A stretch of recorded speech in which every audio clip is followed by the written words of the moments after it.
Alors bonjour à vous toutes et tous. Merci d'être là pour ce petit cours de tibétain. On poursuit l'aventure. On en est à la leçon 28. Vous vous rendez compte? La leçon 28, donc c'est la 28e fois qu'on se retrouve pour étudier ce texte de Chenrezig avec comme objectif chaque fois, hein, toujours, c'est surtout apprendre à lire le texte. Donc on reste simple dans l'approche, bien sûr. On va commencer par une prise de refuge et ensuite on se met dedans.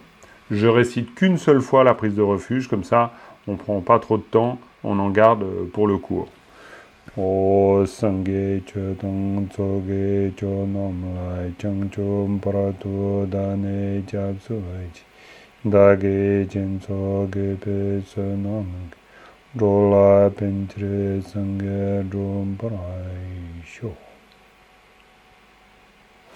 On peut s'étonner de commencer par la prise de refuge pour un cours de tibétain.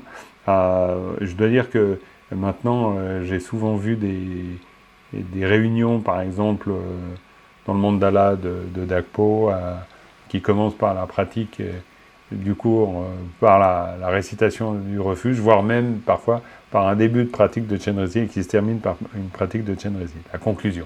Donc bon, c'est aussi pour poser le cadre, on est là dans l'étude du texte de Chenrezig, donc effectivement, on est forcément dans un contexte bien marqué par le dharma et donc la prise de refuge, ce qui est un peu logique.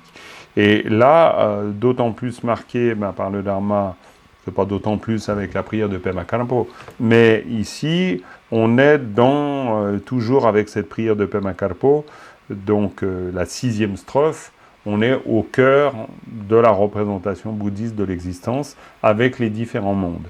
Donc cette fois-ci, on va voir le monde humain se faire erreur. C'est le monde humain dont il est question. Et, en termes de structure, ça va être à peu près pareil, mais un tout petit peu différent. Bien sûr, chaque strophe est un peu construite d'une manière différente, bien que la première phrase, Tome tune lengen sakpe tu, ça c'est la première phrase, eh bien elle est toujours semblable. Alors, vous vous rappelez, on avait mis en place un procédé assez simple qui consistait à chaque fois, d'abord faire un peu comme on veut, dans le sens où si on veut épeler la phrase, on peut l'épeler, et ça concerne surtout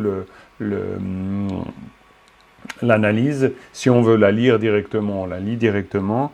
Vous avez de toute façon dans cette première partie de texte de leçon, ça ne change rien. Vous avez toujours sur le support PDF, vous avez la phonétique, donc vous pouvez vous repérer. Donc il n'y a pas de problème, ce que vous voyez à l'écran. Et puis après, on a notre deuxième partie avec la partie analyse. Et puis ici, la partie analyse symbolisée d'une manière graphique. Donc voilà.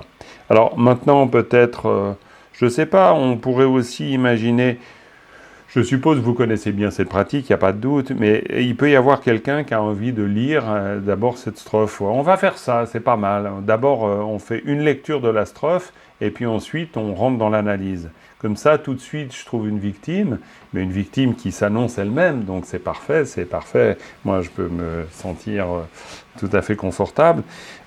Donc, une victime consentante et heureuse, évidemment, hein, on va rajouter quelque chose. Donc, il va lire cette première strophe. Qui se lance pour lire la première strophe? Je veux bien essayer. Super, C'est alors, Marie-Pierre. Marie-Pierre, j'essaie juste de repérer. Où est Marie-Pierre dans mes petites vignettes? C'est dingue, ça. Comme je suis sur un téléphone portable, je ne vois pas les petites vignettes. D'accord, ok. Eh ben, Voilà. Marie-Pierre. Ah oui, oui, oui. Ah oui, oui, Voilà. oui, Marie-Pierre. Alors, allez-y. Euh, Ou vas-y, parce que c'est vrai qu'on a plutôt Vas-y. tendance à se tutoyer, donc on va garder le tutoiement. Mais c'est comme vous voulez, hein. Ok. Allez, vas-y. Tome tune legnen sape tu, de cha wangi ni ne su kie. Là, ça se corse. Euh, Trel, euh, trel, non, trel, si, ting, ping, Tel non, pont. pong. Hein, on voit, là, je fais un petit zoom. Tac, je peux me mettre carrément sur la partie analyse parce que la partie texte, là, bon, remarquez, oui, dessous, il y a l'exercice de lecture. C'est parfait. Comme ça, on a le texte. Ici, hein, on est tel pong. Vous voyez ici, tel pong. Dugnel.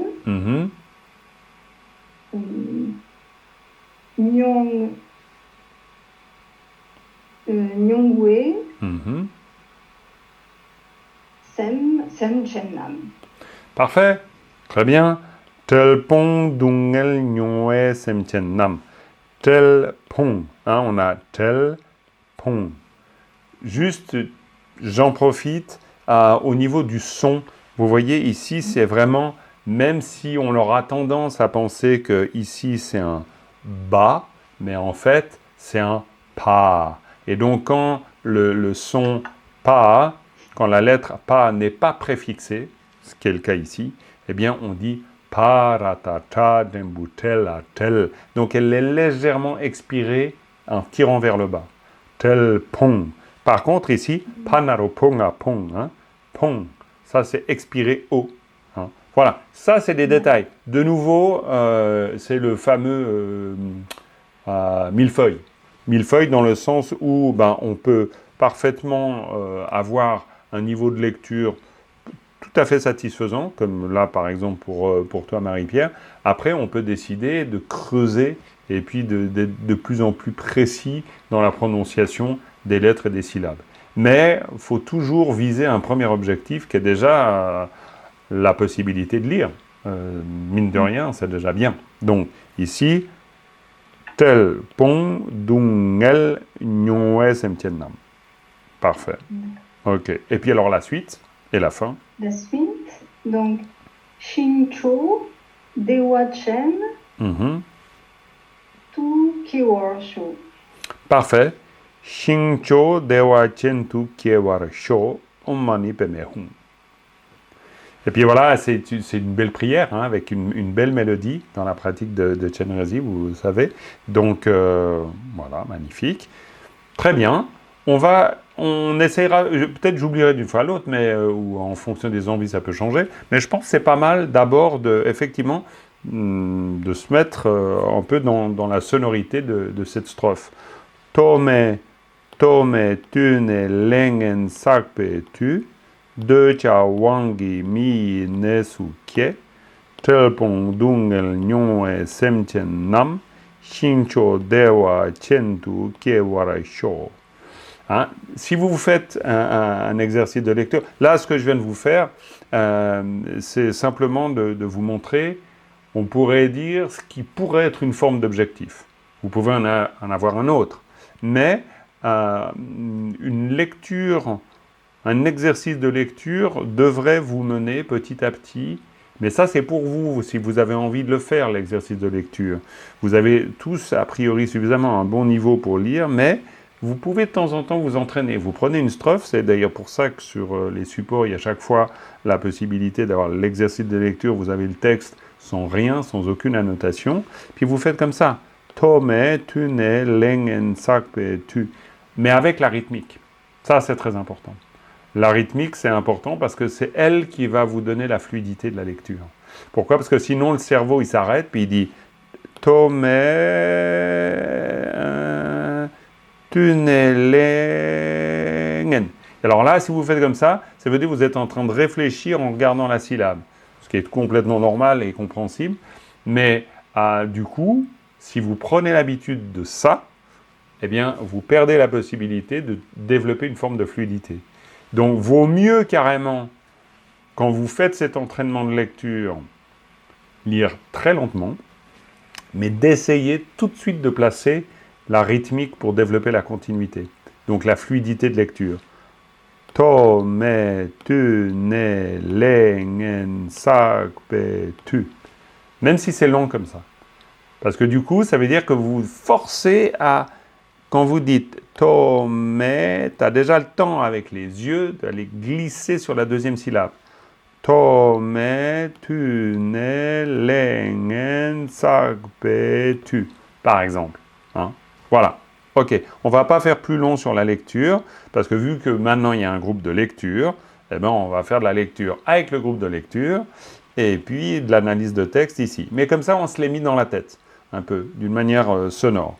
Voilà, l'analyse. Alors là, pareil, ben, l'analyse, tout simple, hein.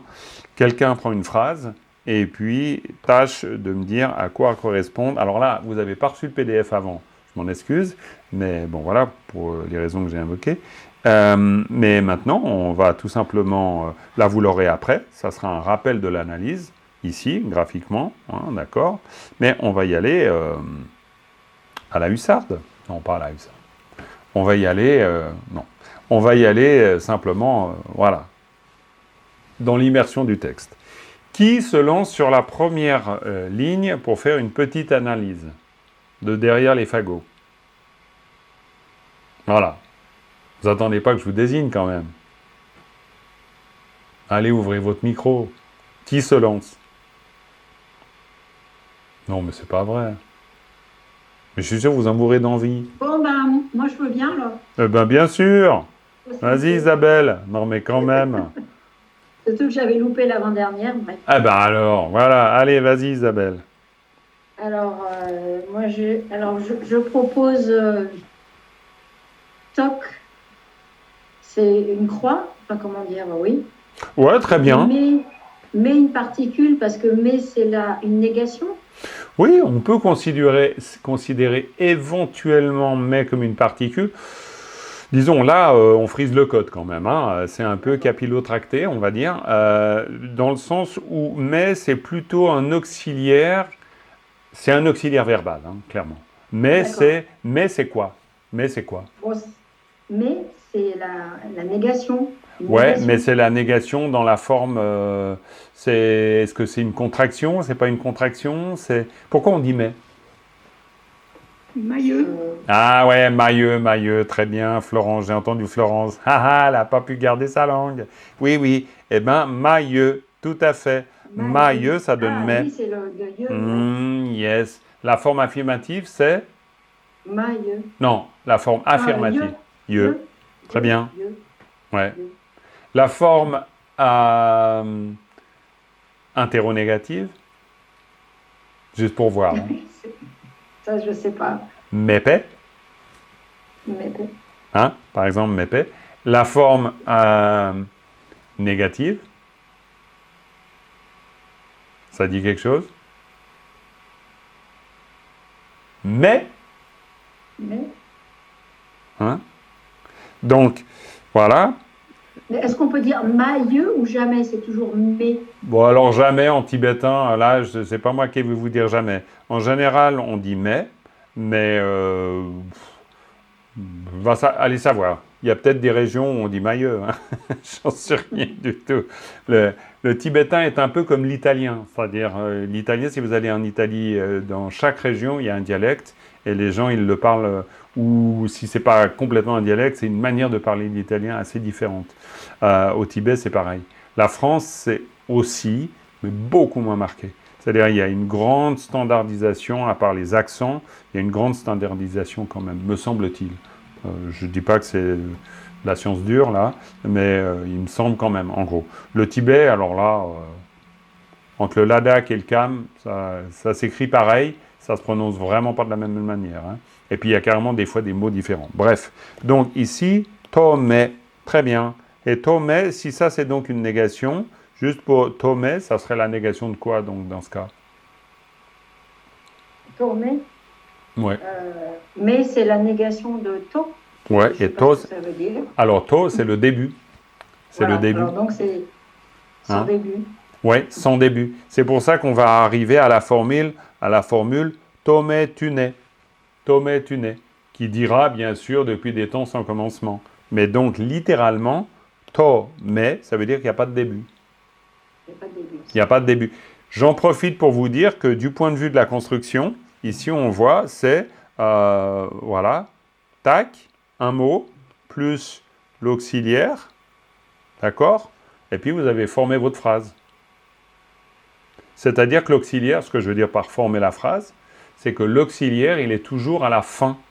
Par exemple, Si vous transposez ça dans un contexte de la langue parlée, vas-y Kelly, ouvre ton micro là. Fais pas semblant de te cacher derrière ton micro. Voilà. Alors, tu me donnes un exemple de Tomé, mais dans la langue parlée usuelle.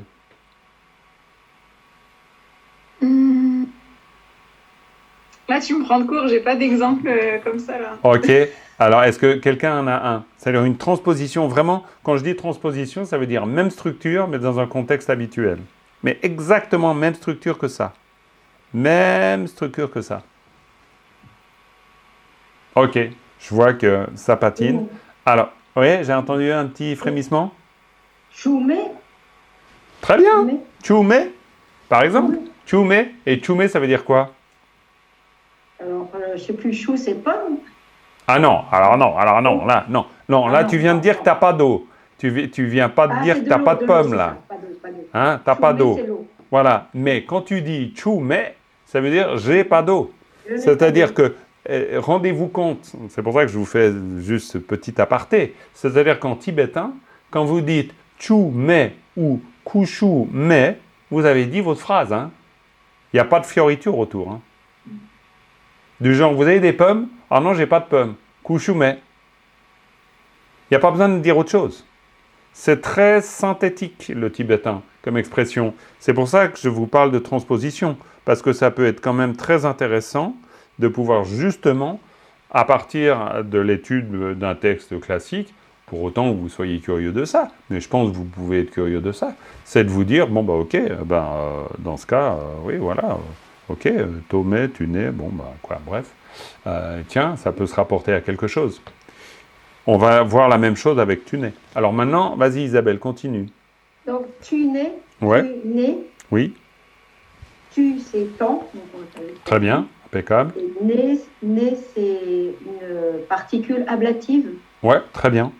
Et particule ablative, Depuis, oui, depuis, impeccable. Donc Tuné, transposition, tu nais.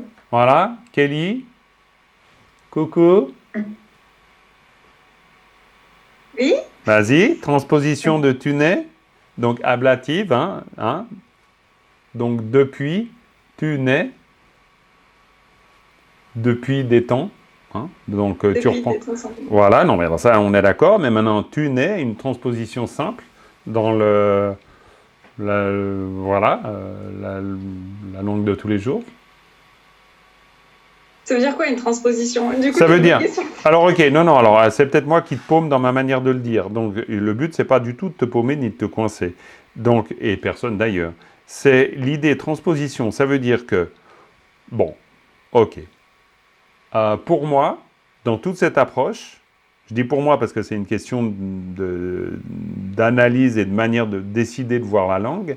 J'ai une vision, on va dire, en structure, en bloc.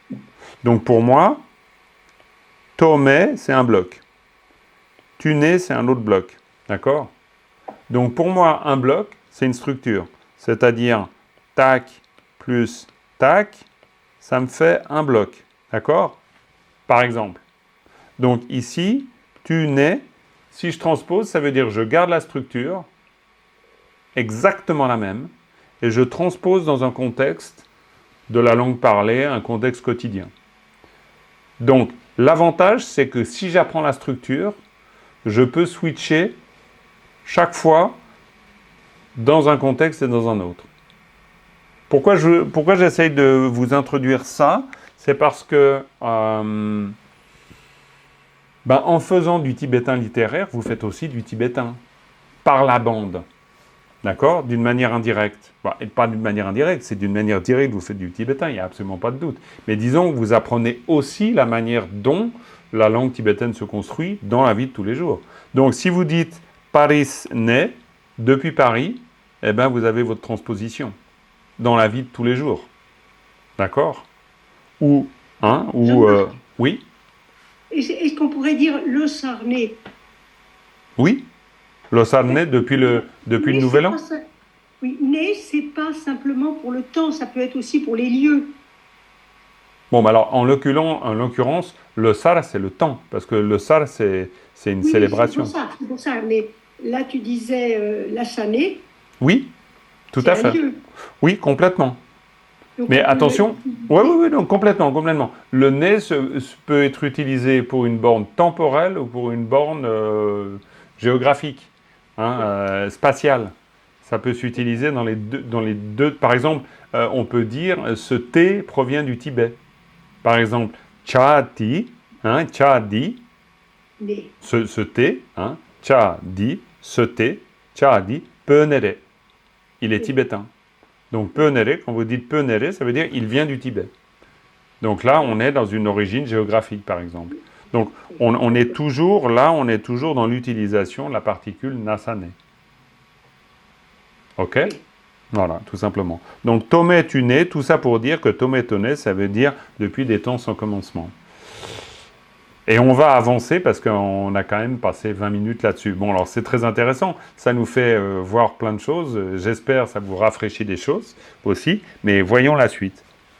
Vas-y, Isabelle. Alors les nieng, les, c'est acte, Mhm. nieng, mauvais. Parfait, on a notre groupe. Après, on a alors sac. Alors, je ne sais pas comment on le dit exactement. Sac P. Oui, P. Donc, sac avec un normalisateur, oui. ouais. Nominalisateur. Nominalisateur.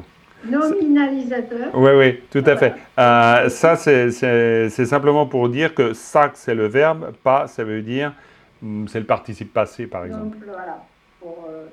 Et avec la particule génitif, Oui, impeccable. akikui, Oui, akikui. Voilà, donc sac P. La génitive qui relie en fait ce qui va suivre avec ce qui précède, ou qui détermine ce qui précède, impeccable. qui fait déterminer ce qui précède. Oui, Et ce qui suit, c'est tu, oui, et tu, et la et tu, particule, ouais, ouais. Vas-y, vas-y, ça. vas-y. Oui, la particule ça, en Ouais. dernier. impeccable. Ici, voilà, la particule ça. Ouais. Hein, voilà, on va grossir un peu comme ça. Oui, la particule ça, Donc, ici. indique en fait un agent quelque part. Très bien, ça indique un agent quelque part. Et l'agent quelque part, c'est toujours ce qui précède la particule. Ouais, donc Toujours. la force, enfin, le tu. Ouais, complètement. Alors, on pourrait même dire, c'est, hein, on pourrait aller jusque-là, hein. C'est complètement possible, hein. C'est complètement possible de pouvoir. C'est juste pour vous dire qu'une particule, comme celle-là, qui est une ergative ou instrumentale, on est bien d'accord, hein, c'est le ça. J'espère que ça fait clic pour tout le monde. Ça fait clic ou ça fait brouillard? Ça fait comment? C'est bon? Alors ça fait brouillard, mais c'est ma faute, j'ai de la récupération de... Pas de problème. Pas de problème, pas de problème, pas de problème. C'est juste savoir si je vous largue complètement ou pas, ou si ça vous dit quelque chose. Ici, c'est un petit rappel, donc, on a une particule, le ça, qui est une des formes, il y en a 5, une des formes de la particule ergative et instrumentale, c'est-à-dire qui marque l'action, ou qui marque l'instrument de l'action, ou l'agent de l'action. On est bien d'accord? Ça, c'est ce que vous retrouvez vous l'avez dans les supports, vous l'avez dans les vidéos, les précédentes leçons, donc il n'y a pas de problème. Mais en clair, ça veut donc dire que cette particule-là, elle suit toujours, c'est-à-dire qu'elle marque l'objet qui va devenir l'instrument ou la personne qui va devenir l'acteur. D'accord? Toujours. Donc c'est pour dire que ici, vous avez tome tunnelingen sapre tout, et puis ça. Donc, tome tunnelingen sapre tu, ça veut dire par la force des actes accumulés mauvais depuis des temps sans commencement. Et c'est par la force de ça. C'est-à-dire que c'est tout ça qui va produire une action qu'on va retrouver ici. D'accord? Ça produit une action. Donc là, deuxième. Et qui fait la deuxième? Florence. Florence, vas-y, Florence. Elle est chaude, là, Florence. Elle est partie. Vas-y. Je l'ai travaillé, je l'ai regardé, enfin je l'ai lu, oui, sur le texte de Montchardon. Et bien sûr. problème. C'est parfait. Alors, vas-y. Alors, Dechak, premier groupe, désir attachement. Impeccable. Wang-Ki. Parfait. Ki est un négatif. Très bien. Et Wang, c'est le pouvoir ou l'emprise. Impeccable. Alors, là que ça se corse, Mi-Yi. Ouais. Je pense que Mi est un génitif. Yes. Et Mi, c'est les êtres humains.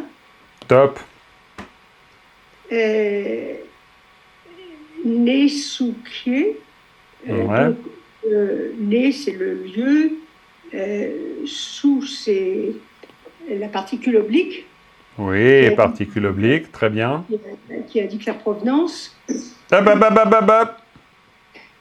Qu'indique la provenance? Ah non, ce qu'indique la provenance, c'est un ablatif ou un chungkung qui est là, c'est-à-dire l'origine. Ici, Ça indique le point d'incidence, alors.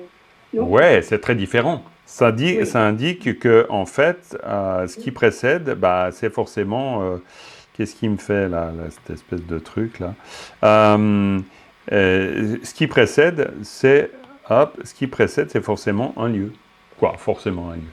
C'est un lieu où un bénéficiaire ou n'importe. Mais c'est donc, ouais, quoi, voilà. On pourrait. Est-ce que. Qui est, c'est donc la renaître, Oui. nouvelle naissance. Est-ce que sous, on peut le comprendre comme ou, OU, accent grave? Bon, enfin. Ah oui, mais oui,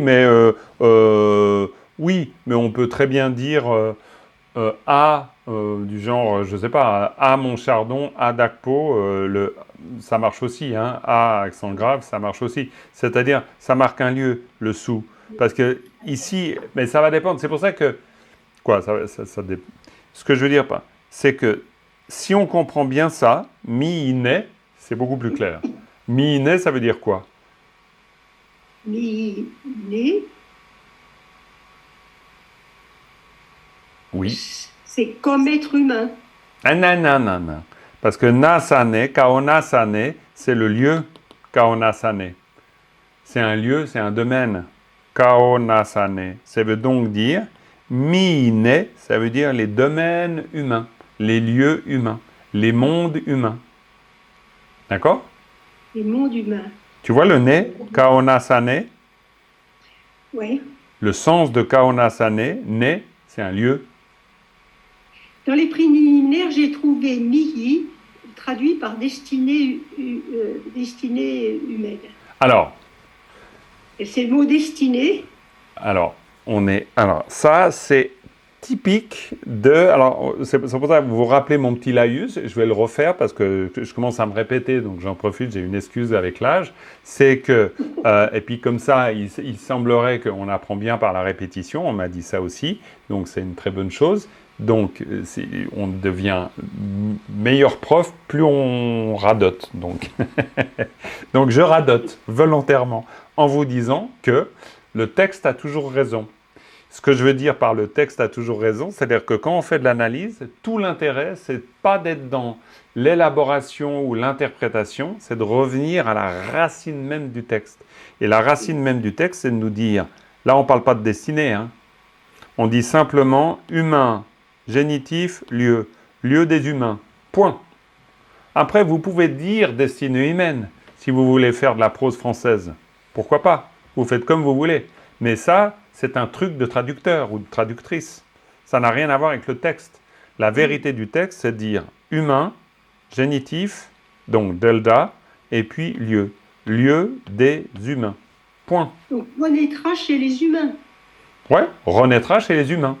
Mais on peut très bien dire reprendra une existence humaine. On pourra, mais ce que j'essaie simplement de vous dire, c'est de bien, parce que c'est l'intérêt de notre travail d'analyse, c'est de bien faire la différence entre la manière dont on peut le dire et ce que le texte nous dit. Ça, c'est extrêmement important. Pourquoi? Parce que après, dans votre compréhension d'un texte, d'autant plus quand c'est philosophique, je veux dire, on en arrive aujourd'hui, par exemple, dans les traductions qui existent, et c'est normal aussi, mais à avoir 5, 6, 7, parfois, manières de dire les choses, mais en tibétain, c'est toujours la même phrase. Donc, l'intérêt de revenir au tibétain, c'est de revenir à la trame, non pas de rester collé dans l'interprétation. Quand on dit une destinée humaine, les mots sont connotés culturellement. Donc, une destinée, ben voilà, c'est un destin. Est-ce qu'on peut parler de destin? Non. Non. Pas par rapport à ça. Après, Ok. c'est une autre discussion, puis là, on n'a pas le temps. Non, mais c'était plus loin que j'avais trouvé Milly. Non, mais évidemment, je radote systématiquement. Donc, mon deuxième radotage, c'est l'occasion fait le larron.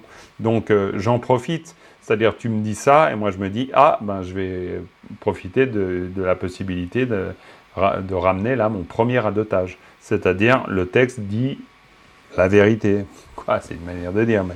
Donc, on reste collé au texte, c'est intéressant. Donc, naître dans les domaines, donc les lieux humains. Donc, voilà. Donc, à cause du pouvoir du désir-attachement. Là, j'ai un peu été vite, mais je pense que c'était clair pour toi. C'est comme ça que tu l'as compris? Oui, oui, en définitive, c'est comme ça. Mais j'avais fait une erreur au début, je l'avais fait dans l'autre sens. Dans l'autre sens, c'est-à-dire, qu'est-ce que tu veux dire dans l'autre sens? C'est-à-dire, j'ai compris, mais j'avais d'abord compris que sous le pouvoir du désir-attachement, on renaîtra comme être humain. C'est très juste, Alors, c'est très juste, c'est très juste. Il n'y a pas de problème. C'est exactement ce que dit le texte. C'est-à-dire, désir-attachement par le pouvoir de, dans les lieux humains, on renaît. Hein? Si on voulait et c'est tout l'intérêt de notre travail, c'est-à-dire de faire que... Parce que pourquoi on fait de l'analyse? C'est pas pour être juste bon en analyse, on s'en fout de ça.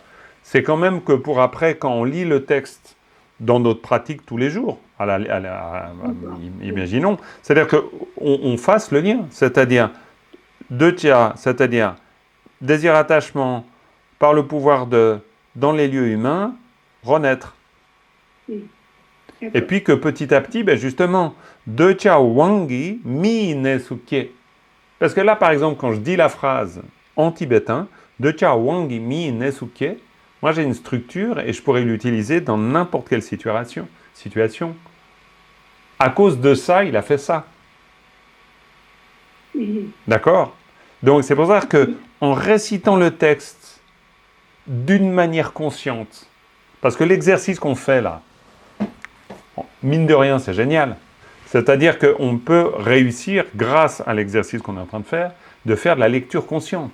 C'est-à-dire vous n'êtes pas juste en train de dire « De cha wangi mi nesuke », vous êtes en train, au moment où vous lisez, de comprendre ce que vous lisez. C'est l'objectif du cours. Hein. Alors, on va y arriver petit à petit, mais j'entends, on peut accéder à cette possibilité-là, justement grâce à cet exercice. C'est-à-dire, désir-attachement, par le pouvoir de, dans les lieux humains, renaître. Et puis du coup, voilà, l'analyse, elle est au service de cette compréhension du texte lors de la lecture. Ok? avec un rythme très lent. Bien sûr, au début, tout à fait. Mais au bout d'un moment, en lisant, parce qu'on a fait cette analyse, ça va aider beaucoup mieux à pouvoir justement pas être croché dans la syllabe, mais pas être perdu, on pourrait dire, dans alors la trame du texte, mais la trame la plus fine, mais au contraire, de voir la structure se dessiner. C'est ça qui est l'intérêt. Ok, on passe à la troisième phrase. Qui se lance? Moi, je voulais juste te dire une bêtise avant.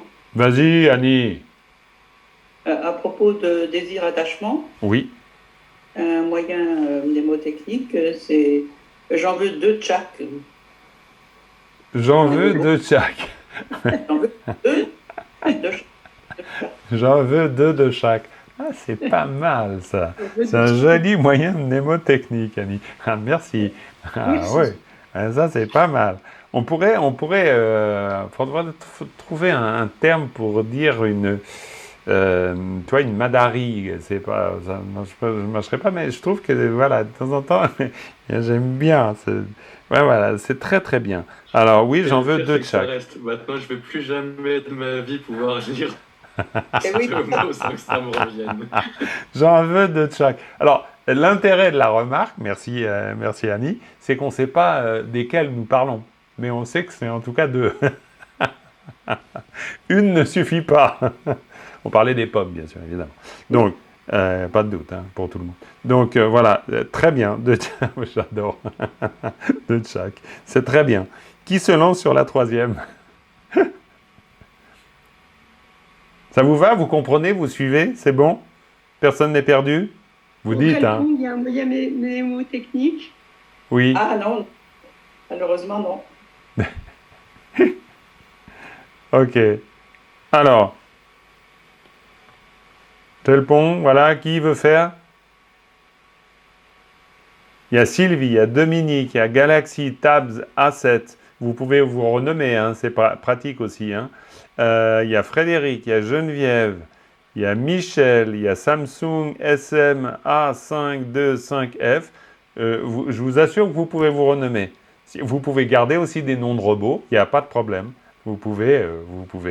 Hein, y a pas, on est dans la guerre des étoiles, moi ça me va bien aussi, il n'y a pas de souci. Mais vous pouvez aussi avoir des noms humains. Hein. Il suffit de cliquer sur les 3 petits traits et puis vous vous renommez. C'est juste pour dire ça en passant. Et puis donc voilà, allez-y. Qui se lance? Sylvie peut-être? Non? Dominique? Je ne sais pas. Qui veut faire la troisième? Annie? Bah super, vas-y Annie. Jelpong, Duniel, Nyongwei, Semchen Nam. Impeccable. Je ne sais pas si j'ai mis la musique. Tu as mis la musique, moi j'aime bien. Jelpong, Dungel, Nyongwe, Semtien, Nam. Très bien. Le ouais. Faut les tirer un peu, le ouais. Ouais, on peut le tirer un petit peu, c'est juste pédagogique, c'est-à-dire pour bien qu'on se rappelle que c'est Nyongwe, Semtien. Nyongwe, Semtien. C'est en Suisse qu'on fait ça. Ouais, c'est dans la région suisse du Tibet. Ah d'accord. C'est en dessous du Cam. Je pense que c'est attaché. Ouais, Telpong, non. Je sais plus. Alors, Telpong, ça veut dire la pauvreté. Telpong, les deux mis ensemble. Hein. Quand on regarde dans un dictionnaire, pour Telpong, on voit, par exemple, s'appauvrir, l'appauvrissement. Mais tel, c'est aussi le fait d'être séparé. Pong, c'est le... Ouais. Et Pong, c'est le fait aussi de... Là, on met deux choses qui sont proches de sens, on les met ensemble pour faire pauvreté. Parce que Pong, c'est le fait de perdre la chute. Donc, voilà, on a tout perdu. Donc, c'est la séparation et la perte, d'une certaine manière. Donc, le mot devient en lui-même la pauvreté. Tel Pong.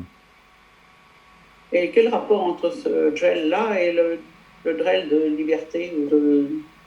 Non, je me trompe. Liberté, c'est dol. Ça, c'est séparé. Séparé. Sauf erreur, hein. Il faudrait... Attends, je peux vérifier. Je vais vite vérifier. Attends, parce que je ne vais quand même pas te dire de bêtises. Ce serait quand même très bête. Donc, tac, tac. Alors...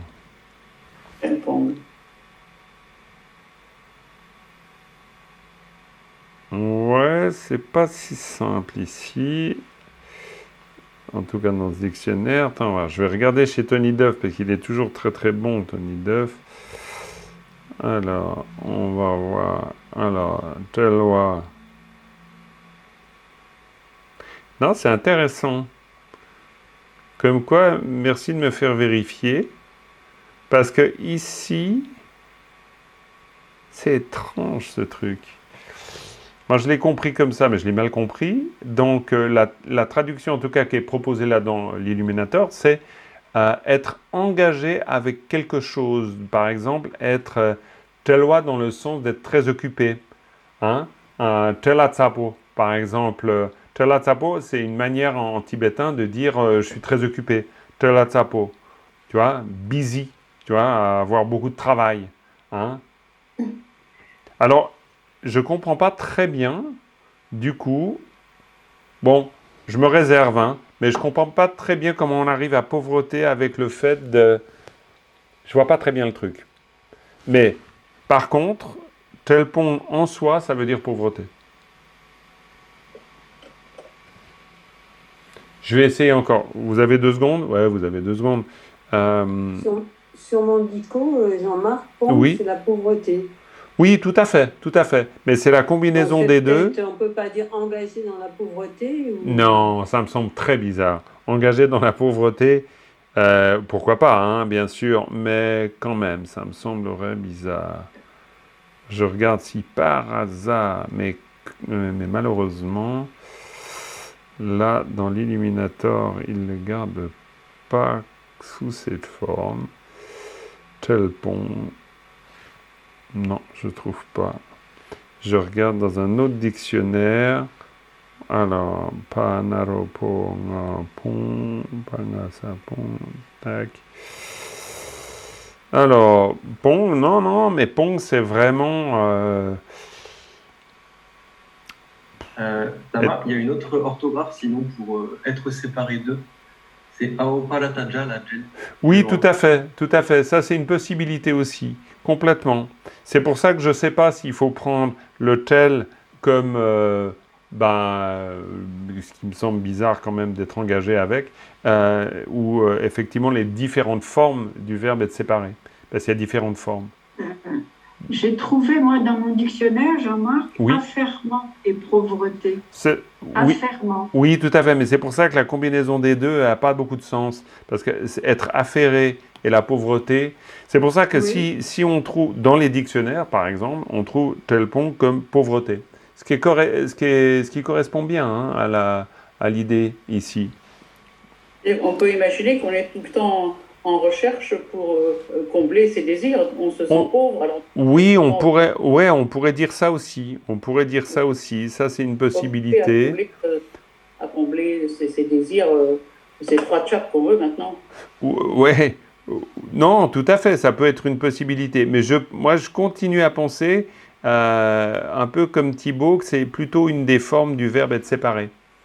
Je pense. Ça serait quand même un peu logique. Parce que le problème des humains, vu qu'on est rené dans les mondes humains, eh bien, ça nous ramène là à le premier sutra du Bouddha qui dit c'est la souffrance de ne pas obtenir ce que l'on veut et d'être séparé de ce qu'on aime, de ne pas obtenir ce que l'on a et de rencontrer ce qu'on ne veut pas.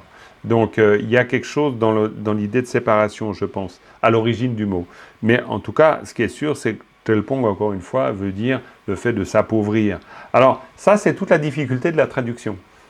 On est en train, là, collectivement, de voir ce que c'est combien c'est difficile. Pourquoi ? Parce que, est-ce qu'on doit comprendre Telpong, comme nous le disent certains dictionnaires, c'est-à-dire, appauvrissement, ou est-ce qu'on doit comprendre le mot dans ses deux sens, c'est-à-dire, quoi ? Dans les deux sens qu'il contient, c'est-à-dire séparation et perte. On pourrait penser que ici c'est séparation et perte, mais je ne sais pas. Moi, j'ai pas. Après, là, il faudrait discuter, par exemple, clairement avec un Tibétain, de préférence très éduqué, et qui pourrait nous dire, oui, là, dans le contexte, c'est clairement le fait de mettre deux choses ensemble. On va finir par trouver, mais voilà, une des difficultés à laquelle on est confronté. Mais bon, perdons pas trop de temps là-dessus, parce qu'après, il y a toute l'analyse. Vas-y, Annie, continue. Donc, Dungel, c'est la souffrance. Ouais, là, il n'y a pas de problème. Nyongwei, c'est l'expérimentation. On expérimente. Complètement, absolument. Nyongwa, complètement. Et Semchen Nam, les êtres. Absolument.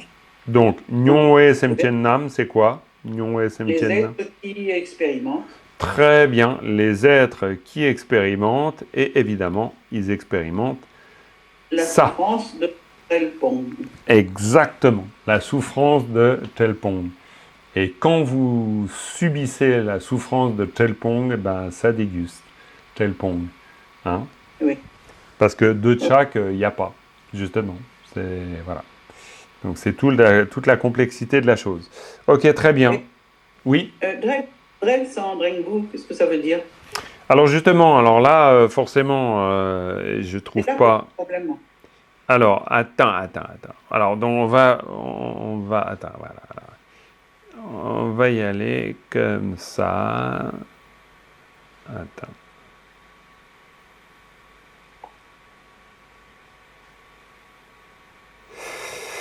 Alors, j'essaie de vous retrouver tout ce truc sur Dell. Alors, Et puis comme ça, on comprendra peut-être mieux. Ah, il nous donne du fil Arthur, ce gel. Et puis en plus, voilà. Alors, ok. Alors,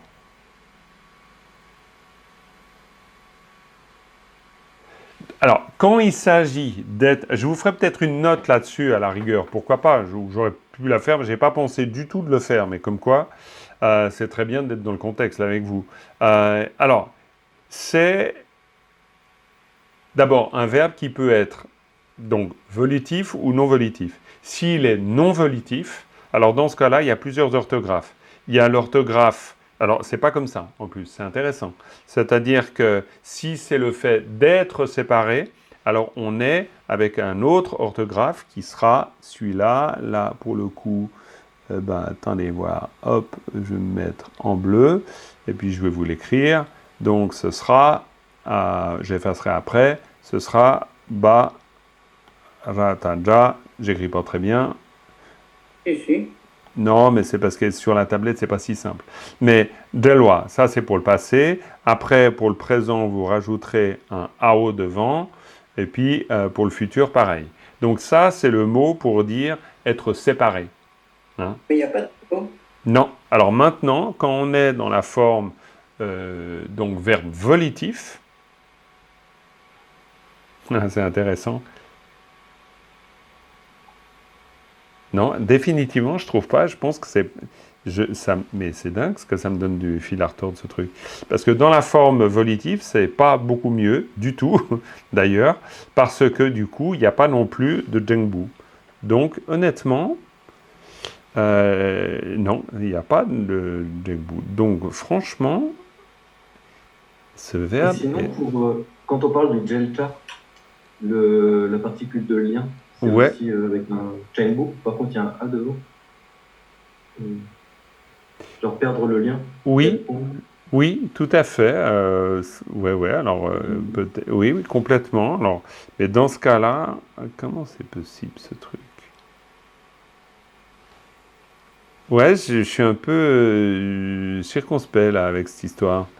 J'arrive pas à réagir suffisamment rapidement, mais effectivement, avec Ao Barata Jadembu Della Del, alors là, c'est le fait d'être connecté, mais là, c'est le fait d'être connecté, donc... Oui, parce que pour moi, l'idée, c'est que ce gel avec un Jengbu, c'est plutôt attaché. Et comme Tout à fait. Mais du coup, alors, est-ce que ça voudrait dire attaché avec la peau? Oui, mais est-ce que ça serait donc être attaché à la pauvreté? Je ne sais pas. Honnêtement, je n'arrive pas à savoir. C'est pour ça que moi, je ne l'ai pas... là, en l'occurrence, je n'ai pas du tout fait d'étymologie dans l'analyse et j'ai repris simplement le mot tel qu'on le trouve pour dire pauvreté. Mais maintenant, je n'arrive pas à très bien comprendre. C'est un peu mystérieux. Coucou. Jean-Marc, dans la définition de Yeshe Ranjun, il dit aussi occupé, mais dans le sens emprisonné, en fait. Perte de liberté. Oui, perte de liberté. Lié à la pauvreté, en ce sens de ligoté par la pauvreté. On s'enferme dans la pauvreté, en fait. Ouais, tout est. Par la pauvreté. Ouais, c'est possible. Alors après, je retrouve ma petite méfiance qui me dit ma zone de sécurité, c'est quand je suis sûr du sens du texte, parce qu'après tout ça, c'est déjà on glisse dans l'ordre de l'interprétation. C'est pas inintéressant du tout, pas du tout. Mais par contre, si j'ai pas de sécurité au niveau de la réelle compréhension de pourquoi tel, après.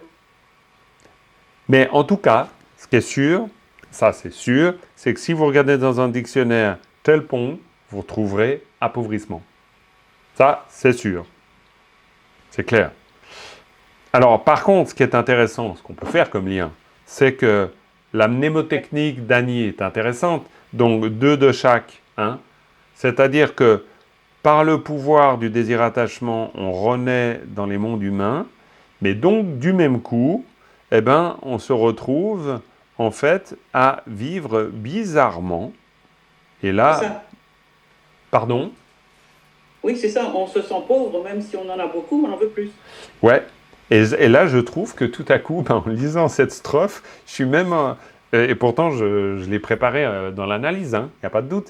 Mais tout à coup, je me dis, mais... C'est une pauvreté ressentie, pas forcément une pauvreté réelle, quoi. Oui, mais je ne sais pas si ça vous fait le même effet que moi. Mais du coup, je trouve que voilà, mettre en rapport le désir-attachement avec l'état de pauvreté certainement ressentie, c'est assez intéressant quand même. Je ne sais pas, je n'ai pas l'impression que c'est une lecture si fréquente. Je ne sais pas, moi je vois ça comme ça me rappelle l'histoire de la turquoise géante là, qu'il fallait donner au roi qui était le plus beau. Vas-y, raconte, Annie. Je ne sais pas si une grosse turquoise quelqu'un trouve sur le chemin, à qui la donner. Alors il faut la donner au plus pauvre, il fallait la donner au roi, parce que lui, il accumulait toujours des richesses, il n'en avait jamais assez. D'accord. Et la morale de l'histoire, ce serait ?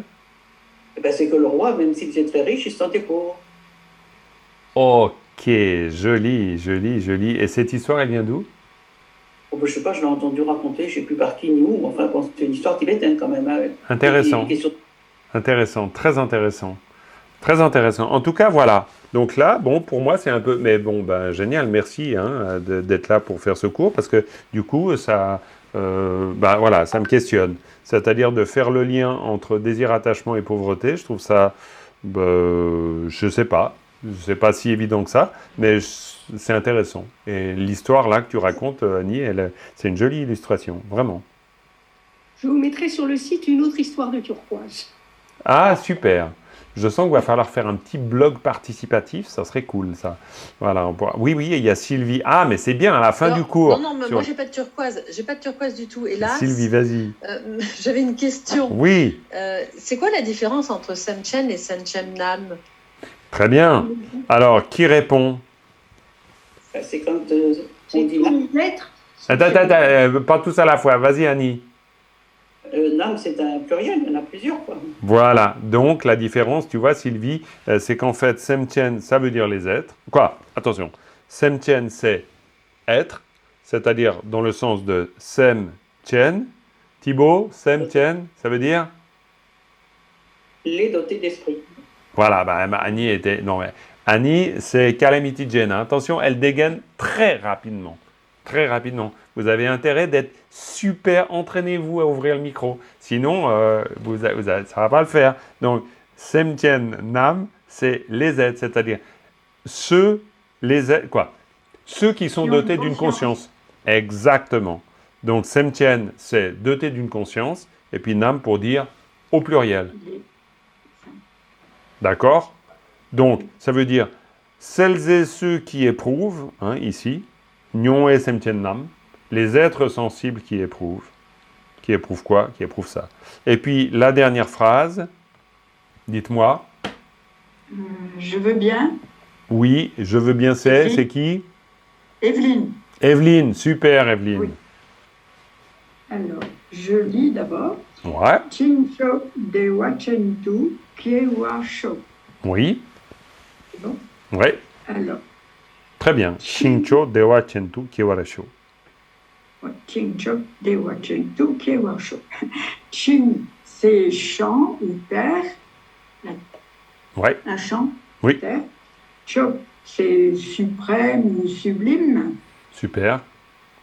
Alors, ici, on a eu dans l'analyse une croix pour Chincho. Dewachen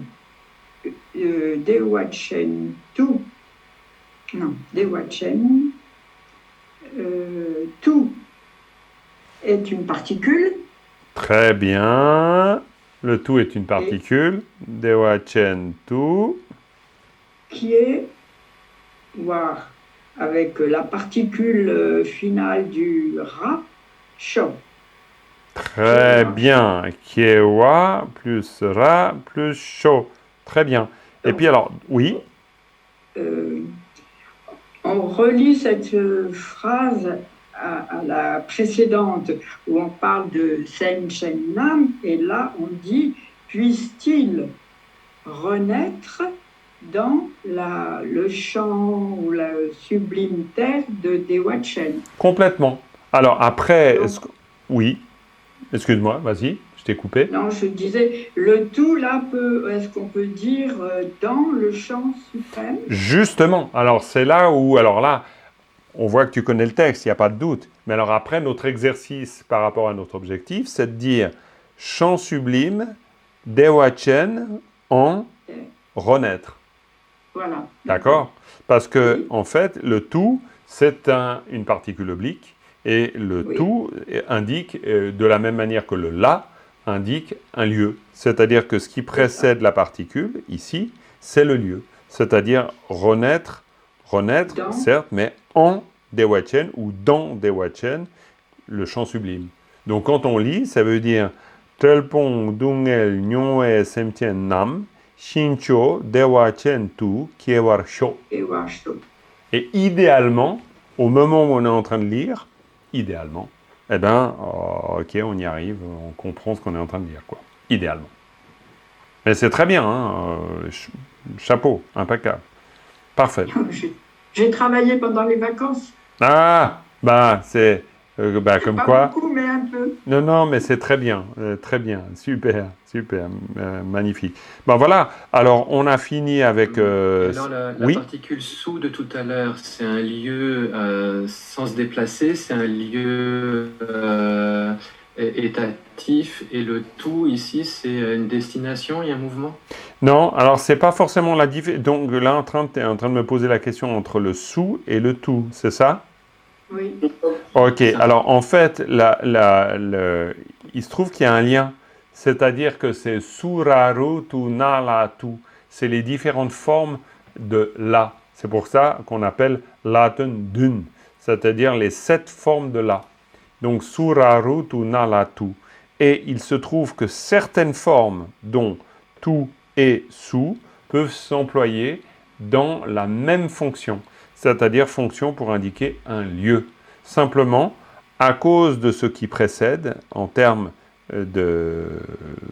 d'orthographe, on pourrait dire, eh bien là, on privilégiera le tout, et là, on privilégiera le sous. Mais c'est à cause de ce qui précède, c'est-à-dire chen et ne. Mais en termes de fonction, le sous et le tout, c'est le même. C'est vraiment la même, c'est la même particule. Il n'y a pas intrinsèquement dans cette particule de définition d'un lieu de position stable ou de mouvement vert ou de provenance. Non. Ça, c'est que le contexte. Ce sens-là, on l'aura que par le verbe. Oui, et le contexte de la phrase, complètement. Okay. Ouais. Non, il n'y a pas la fonction de la particule. Sa fonction, c'est d'être indicatrice. Alors, d'une manière globale, c'est d'être indicatrice du lieu d'incidence. Ça, c'est très général. Et après, quand on regarde, par exemple, dans le clair miroir, les différentes fonctions, alors après, on voit qu'on peut indiquer un lieu, on peut indiquer un bénéficiaire, on peut indiquer un destinataire. Donc, voilà. Mais il n'y a pas l'idée de mouvement. Non. Voilà. Jean-Marc? Oui. Je reviens sur Jelpong. Oui. On peut penser que ça correspond au manque, au sentiment de manque. C'est-à-dire, pauvre ou pas, on a le sentiment de manquer. Tout à fait. C'est très bien. Le sentiment de manque. Ouais, je pense que ça serait une bonne suggestion. Comme quoi, ce qui est intéressant, c'est que le désir, dans ce cas-là, le désir, c'est-à-dire le désir-attachement, petite précision sur le désir-attachement, on n'a franchement pas beaucoup de minutes pour développer. Mais ce qui est intéressant, c'est que c'est désir et saisie. C'est-à-dire que le problème, c'est que cha, c'est compulsif. Le désir n'est pas mauvais. Quand vous désirez aussi atteindre l'éveil. Il n'y a aucun problème avec ça. Aucun. Le cha est compulsif. Le cha est névrotique. On aura peut-être l'occasion d'y revenir là-dessus. Mais c'est très important. Très, très important. Parce que 2 n'est pas problématique. Mais les 2 mis ensemble devient problématique. Et le compulsif donne raison au manque, en fait. C'est-à-dire que le cha fait que tu attrapes quelque chose et le cha dit que tu n'arrives pas à t'en défaire. C'est-à-dire qu'il y a quelque chose de compulsif, il y a quelque chose de très serré comme ça. C'est ça le problème de l'attachement. Ce n'est pas le problème du désir. Le désir, c'est juste quelque chose qui monte, qui passe. Ça n'a aucune forme de gravité, le désir en lui-même. Mais par contre, ce que produit le désir, c'est-à-dire le fait d'être croché comme une moule sur son rocher, alors ça, c'est problématique. Et là, effectivement, quand on est dans un rapport compulsif, rien n'est jamais suffisant pour nous assurer la solidité de la prise. Et là, on peut comprendre le manque, effectivement. Ben, écoutez, on se fait un joli voyage, je trouve, franchement, à travers une strophe que pourtant on pourrait se dire avoir parfaitement compris et connu à force de l'avoir lu. Eh bien, merci beaucoup, c'est super. Donc, on va arrêter là, parce qu'après, j'ai le deuxième cours de lecture qui commence dans pas longtemps, dans exactement 10 minutes. Pardon ? On peut rester ? Bien sûr, vous pouvez rester. Simplement, on va terminer pour une question de vidéo sur YouTube, que ce soit bien distinct. Donc, on va conclure avec une petite dédicace. Sonam diye tamche zegupane tomne nyebe danam pamjene kega nache mbalak tupai sibe tsole doa doarai sho. Voilà, merci beaucoup et puis on se retrouve la semaine prochaine pour la suite du cours. Voilà, et j'arrête l'enregistrement ici. Bye bye.